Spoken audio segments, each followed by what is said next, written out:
Today on GreenCars, the podcast, we discuss the increasing popularity of hybrid cars. How do they work, and why should you want one? Let's find out right now.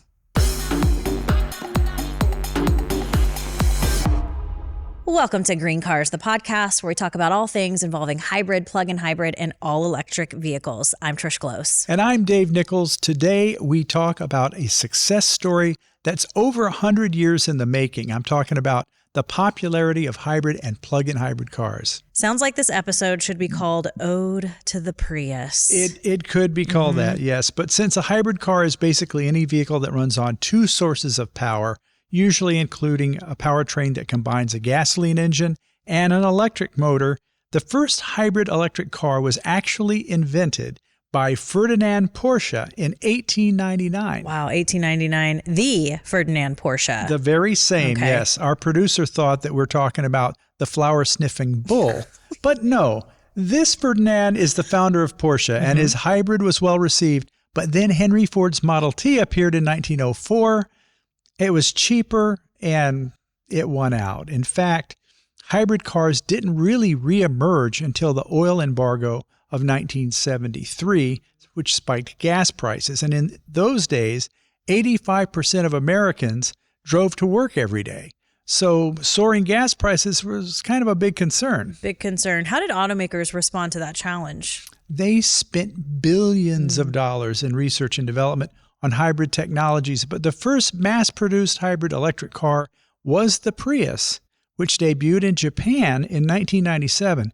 The Honda Insight beat the Prius to market here in America in 1999, but it was a small two-seater, and when the Prius reached our shores the following year, it became a massive hit. Huge. In fact, today, it's become synonymous with the word hybrid. Good old Prius. This sounds like another history lesson. Oh, no, Okay.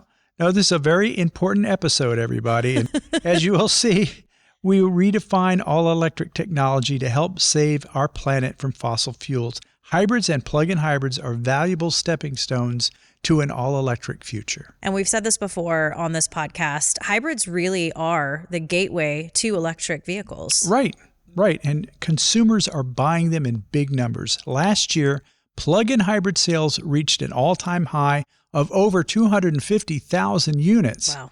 In fact, hybrid vehicles made up over 16% of light-duty vehicle sales in 2023. So 2 types of vehicles here, the hybrid, the plug-in hybrid. What's the real difference between the two? A hybrid is a small electric motor and electric traction battery that supplements the small gasoline motor to produce gasoline mileage for better fuel economy, so much better gas mileage.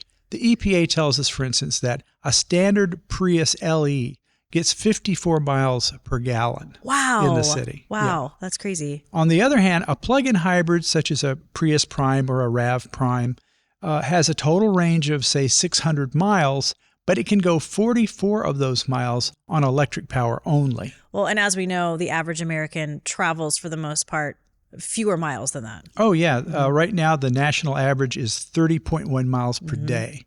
So the way a plug-in hybrid works is that the electric motor and battery pack is bigger, allowing you to plug the car in to standard 120-volt current at home and recharge, or 240-volt, which is level 2, and it charges a lot faster. Right. In the case of the Prius Prime, the first 44 miles are running on electric power only. So you don't use any gasoline at all. So for those who have a shorter commute, a plug-in hybrid's basically like having an all-electric vehicle. Except you don't have to worry about range anxiety. Oh, I never worry about range anxiety. No, you're a pro. I'm over that. I'm over it.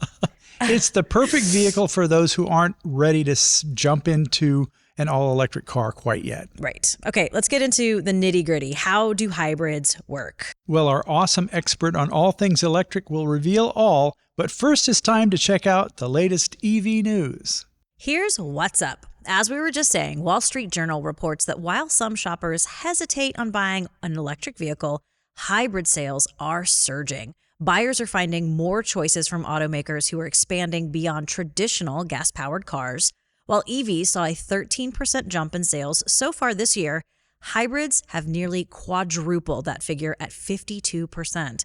and hybrids are zooming off dealers' lots 3 times faster than EVs and twice as fast as gas-powered cars. Yep, this is called the halo effect, and it regards consumers who are interested in EVs but pump the brakes on buying one due to such classic EV concerns as battery range, charging anxiety, but decide to go for a hybrid instead. Plus, hybrids are becoming more affordable.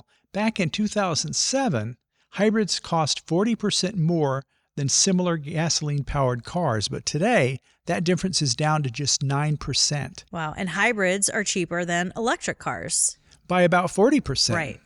So while hybrids are hot, major automakers are producing more. According to CNBC, General Motors will be rolling out new hybrid models, and Ford plans to amp up hybrid sales over the next 5 years. While EVs are projected to surpass 2/3 of global car sales by 2030, in the short term, hybrids are still a popular choice. Very much so. And while hybrids in general may cost less than gas cars, Motor Trend has revealed the new ultra-sporty Porsche 911 hybrid that may be to showrooms later next year. The idea here is to add hybrid technology as seen in Porsche racing. As Frank Moser, who manages the 911 line, tells us, the high-performance hybrid seamlessly continues innovative development of the 911 drive. This benefits the driver whenever they're accelerating. And rumor has it that this new hybrid may harness up to 700 horsepower. Wow. That's a hybrid that I would love to get behind the wheel of. I know you would. Yep. We've reported that Tesla will allow other EV brands to use the charging stations. Rivian has been quick to jump on that bandwagon, reporting on GreenCars reports that it will begin shipping North American charging standard adapters to all their customers right away. This will give Rivian owners access to 15,000 Tesla Supercharger Level 3 fast charging stations all across North America. We recently reported on GreenCars that Ford is now shipping NACS adapters to all of its EV owners as well. It's a whole new world out there. Yep. And lastly, according to Automotive News, Toyota's working on an alternative to electric vehicles in the form of a motor that will suck carbon dioxide from the air. What are you saying? Yeah, it's true. Toyota's developing a carbon capture engine that it tested on a GR Corolla race car last year. The car's hydrogen-burning engine emits only trace amounts of carbon dioxide, making it carbon neutral. The system uses special filters and recovery fluid to capture CO2 directly from the air. Wow, that is amazing. And we'll keep our eyes open for more information about Toyota's new technology for future episodes. But right now, that's what's up, and that means it's time to go to our wizard of all electric wonders, Mr. Chase Drum. Okay, Chase, today we're talking about hybrids and plug-in hybrids. Because they use gasoline in concert with an electric motor and batteries, they operate much like a conventional gas car. You still put gas in them, they require oil changes and the standard maintenance that we're all used to. But how do they work? Yeah, great question, Dave. So the traditional hybrid is charged by the internal combustion engine as well as regenerative braking. Because extra power is provided by the electric motor, and then the size of the gas engine can be smaller because of that, which allows for better fuel economy. So Chase, hybrid though switches back and forth between the gas engine and the electric motor. How does it do that? Yeah, so sometimes, Trish, it's referred to as a power split device or a power splitter. But essentially, it's a planetary gear set that kind of brings all of the different propulsion systems together. So the combustion engine, the electric motor, and just helps make it so it's much more smoothly working together to move the car down the road. And because of this setup, the car can operate on gas alone, electricity alone, or sometimes both together. So it can split the engine's energy between charging the generator and powering the rest of the car. So when you're driving slowly, the engine uses the generator to charge the battery. Or like, let's say you're also going up a hill, then it's probably going to start using both systems to maybe get a little bit more of that torque and power it needs to get up the hill. And then also what's kind of cool is because you have an electric motor, sometimes you might notice with hybrids, you may come to a stop and it feels like the car has died all of a sudden. But it's actually still running because then it can allow the combustion engine to shut off to save even more fuel. You know, a lot of people worry that hybrids require more maintenance than a traditional ICE car, but that's not necessarily true. No, mostly. I usually tell people that the maintenance items on a hybrid are similar to like a traditional combustion vehicle. It's just generally a lot less frequent. So there's a lot less stress that's going to be put on the main engine because it's going to also have that electric motor to help it. And this stress usually leads down to things breaking down much more frequently because it's not always having to be running, or it can at least be running in kind of a lower RPM state. So it's really making the engine's life a lot easier because it's having its friend, the motor, help do a lot of the work. And electric motors in general are really simple and have just a lot less fewer moving parts. And this greatly decreases the likelihood of something ever going wrong with them. And, hybrids also use regenerative braking in addition to the friction brakes. So explain, how does this save on maintenance?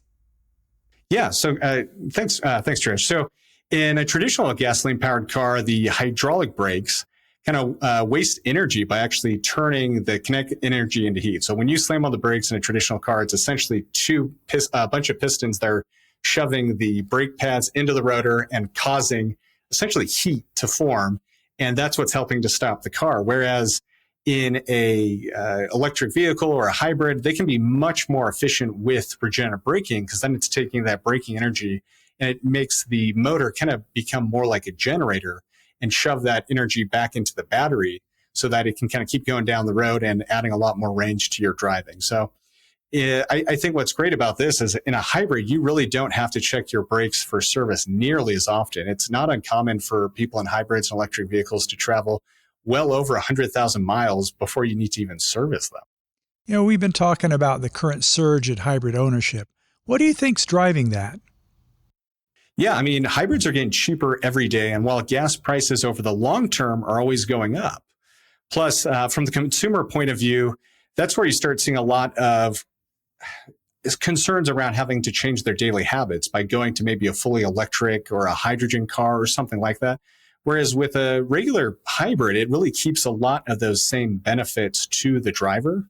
So they don't really have to worry about plugging in or doing anything with that. They can actually just do what they're used to and actually get a much better gas mileage and overall performance and less maintenance for their daily car. So I kind of think of, with a hybrid, you don't have to always think about what you're used to. You kind of think about just getting the best of both worlds.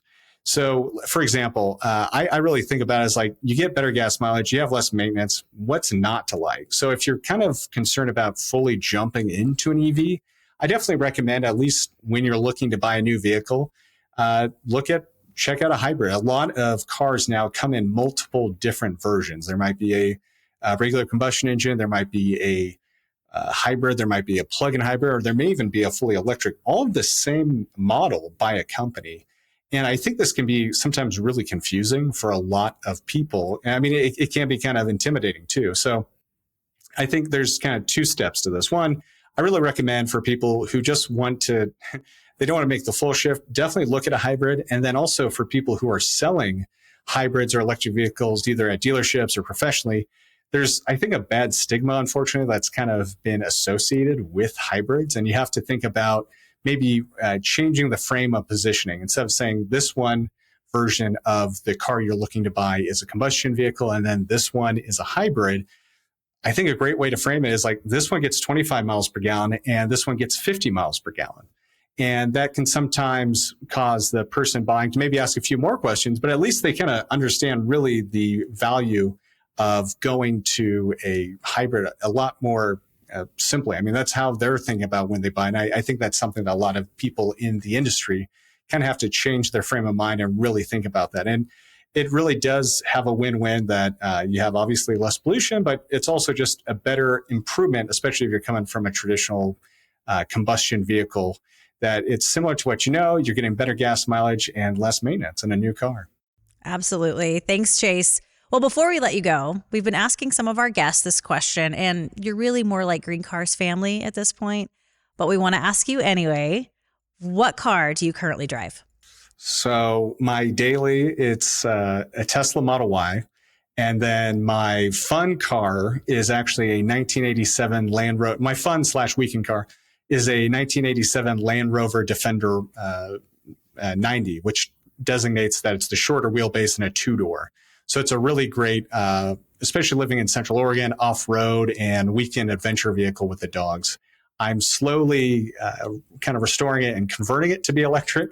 But right now, it still has a 3.9 liter V8 in it, and it goes through quite a bit of oil on a frequent basis. So there's definitely an interest in converting it over.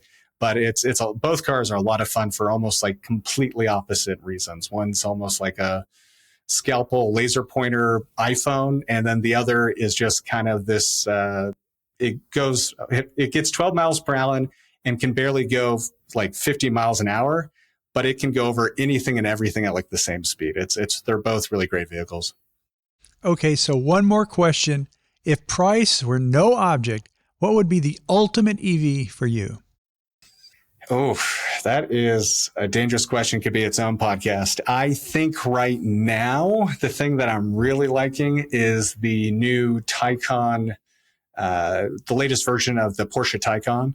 It has really great range. It's really efficient. It has kind of industry leading and just insane charging speeds.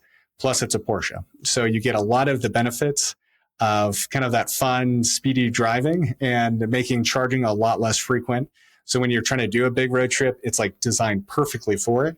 There's also, I know this is probably not going to be maybe the sexiest version of it, but I would say it's the more practical. They have a version that's a wagon, or as they call in Europe, the estate style of the car. So I have two large 120-pound dogs. So I think having the fun, kind of sleek electric Porsche that they can hop in and not really have to worry about them being cramped in the back is kind of probably my ideal car. And it comes in green. There's not enough cars that come in green. So that's another big reason I love it. Well, and that Taycan's got a back seat, so the dogs can go back there. That's true. Yeah, the seats fold down and it's got a hatch. So if you want to go to, you can even go use it for dogs, Home Depot runs, you name it. It's just, it's probably not the most cost effective, but as someone who grew up in Oregon, has lived in the mountains a lot, it's a much more fun, all the utilitarian and fun perks of like a Subaru Outback, but actually a fun car. So I think it's kind of high up there, but that and the sedan version are both amazing vehicles. I love it. Throw the dogs in the Porsche, go to Home Depot. That's it. Done. You said exactly. You said money wasn't an object in this case. It's not a practical one, and I'd probably have it cleaned every other day, but if that's the kind of caveat, yeah, that's going to be top of my list.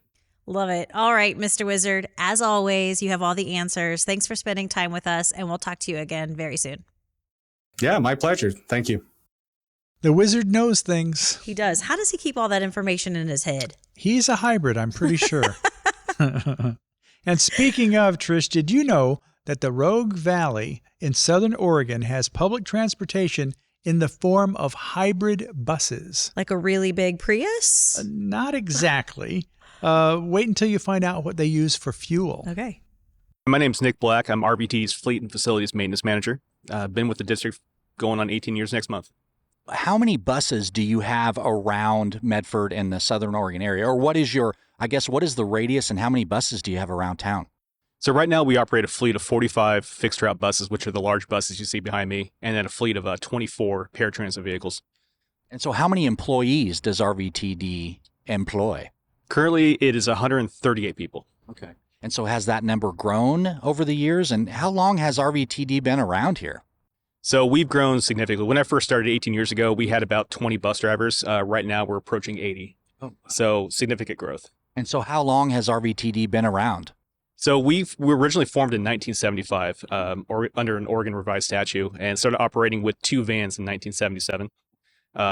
So we've grown. We've seen significant growth since then. Currently, we're at 14 routes, and we transport approximately about 1 million people a year now. Why don't you tell us about these buses? These are really cool. They're massive, and you were telling me a little bit about it. You've actually been doing the clean natural gas since the 90s. So why don't you tell me about that bus and kind of the philosophy behind it? Yeah, of course. So in 1993, our board adopted a policy for us to run an alternative fuel, and we chose compressed natural gas. So we were the first agency in the nation to actually run an OEM manufactured fixed route bus. Since then, we've been operating CNG successfully since. And 1 year ago, we decided to adopt hybrid technology, running a renewable diesel fuel. Mm-hmm.